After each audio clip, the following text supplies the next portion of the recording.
Alrighty, hey guys, it's Venom here with the deck profile for Kaijudo. I'm here to bring you my wall. It's blue and white, so water and light. It is a very strong deck build. It's not my favorite deck because I still like my water dark nature, which is now actually dark nature fire, which is dark saber bolt, which I'll do a deck profile of that soon. I decided to do this profile a little bit differently. I haven't shown my face yet on YouTube, so I figured I'd show it now. So let's go ahead and get into the deck profile. But before I get into the deck profile, I will be putting the deck list in the description down below because you can't see it very well here. But I'm going to explain it and everything. The concept behind the deck is to put out a creature every turn to be a blocker and multiple creatures on some turns. Now, for the start of my next channel, which I'm starting, I probably will not use this channel much often in the future. I'm going to start my own channel because I'm kind of slowly getting out of Yu-Gi-Oh! I'm not liking it as much. I'm really getting into Kaijudo, and Wizards of the Coast is being awesome, and even though we only have 4 or 5 people at our locals, they're sending us a free pre-release for the next set. So next month we're going to have a free pre-release, which is awesome. And that doubled the amount of people who are willing to play Kaijudo in our locals, which is just amazingly awesome. So I'm very excited about that. But before we get into more discussions, my team channel is coming out soon.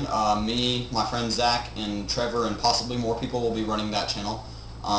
We'll also be able to do more effects. We'll be editing the videos, so it'll be better videos than this. And we'll be doing videos together, so there's going to be multiple people in the videos, not just me.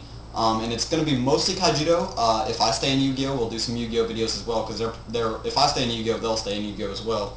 And then there might be some other games thrown in, but for the most part it'll be Kaijudo.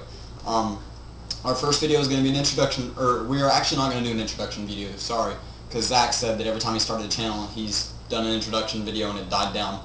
So instead, our first video I believe will be the set review of the new Dragon set that's coming out next month. Anyways, let's go ahead and get into the deck profile because that's what you guys are here for. First up, for the 1-drops, you run triple Cyber Sprite, triple Chasm Entangler, I'm not sure how you pronounce that. It's either Chasm or Chasm. Anyways, triple Cyber Sprite, triple Chasm Entangler, and triple Thunder Cruiser. That's 9 1-drops. Of your 42 cards, you are most likely going to see at least one of them opening hand, so you'll most likely have a 1-drop turn 1, which is the answer to Blaze Belcher. And Blaze Belcher hurts if it gets more than 1 shield. For the 2-drops, you run triple Reef-Eye and triple Sun-Stalk Seed. Having a consistent number, I feel like you need to have these two, or you need to max out on your 1 and 2 drops that you can for this deck, because you want all those blockers on board, and you want to be able to play them as quickly as many as possible. For your 3 drops, you run 2 Fluorogill Manta. I run 2 different 3 drops for light, so I only felt like these you didn't need to max this them out, because you also run triple Jade Monitor and triple Star Lantern.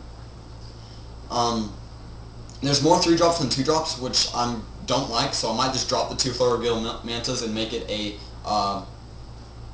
40 card deck instead, but I don't know how that's going to work, so I got to test it. There's also double Frogzooka and triple Keeper of Clouds for your 4 drops. And then finally you've got a 6-drop creature, which is 3 Grand Gure's Tower Keepers. That's the biggest blocker you can play right now for this deck at least. And for the spells, you run double Regroup, triple Rally the Reserves, which is your win condition.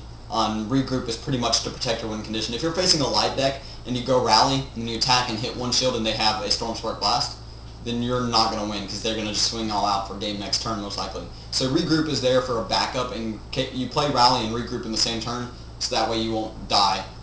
So that way once you're done with Rally, if the Rally failed and didn't win you the game, all your creatures on tap and you'll still have them for block. And you want to run triple Rally so that way you can play as many of them as you want. I actually need to find a room for Crystal Memories, which I don't own any, but once I get my hands on 2 of them, they're going to go into this deck so I can search out my Rally and my Regroup. Then for the tap down spells, I run triple Helios Rings, which will drop down to probably 2 or 1 whenever I get the Crystal Memories, and triple Stormspark Blast, which is the best light spell at the moment. Now, notice how all the creatures have Skirmisher or Guard. That means that they can't attack, right? So you're like, what's the win condition? As I said, Rally the Reserves is the win condition. I'm going to hold it up closer for you guys. Basically, it states that this turn, all creatures that have Guard or Skirmisher abilities can attack as though they didn't have those abilities, which means they can attack for shields. And then Regroup, which is the thing that keeps me from rallying and then losing if the rally doesn't work, very well. It says at the end of this turn, untap all your creatures. So you have to do 7 mana to do that combo, plus at least 5 or at least 6 plus creatures, so that way you can hopefully win or push for game that way. Another thing to do is, like, this deck is just, I feel, is really good against the current meta because there's not much that can kill every single card in this deck. Especially if you're facing mono dark or mono fire, you've got a really good chance you're probably going to win it.